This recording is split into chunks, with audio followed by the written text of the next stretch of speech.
Սիրելի հայրենակիցներ, փաստենք, որ 10 օր առաջ իմ ընտանիքի հանդեպ տեղի ունեցած ոտնձգությունը, այդ ճղճիմ քայլը չի ստացել ոչ մի գնահատական։ Սա ես գնահատում եմ քաղաքական հայացքների դեմ ոտնձգություն, մի քանի թուրն բռնված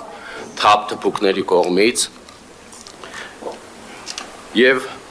սպասելու ենք գնահատականի, որը որ 2 շաբաթ է չկա, կա մի ձերբակալված, որը որ ոչ մի կապ չունի իմ հետ։ Սիրելի երևանցիներ, սա իշխանության ուսերին է եւ բոլորը, անխտիր բոլորը պետք է պատասխան տան եւ այս քայլը ընդունում եմ ի գիտություն եւ մեր խմբակցության անդամները բոլորը շարունակելու են այս կոռուպցիոն եւ թալանի բացահայտումները, իսկ այս ամենի հետևում քաղաքական հայրերը բոլորը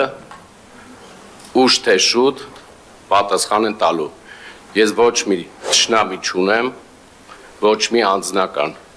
Այս քայլից հետո ձեռք կբերեմ նման երևույթների։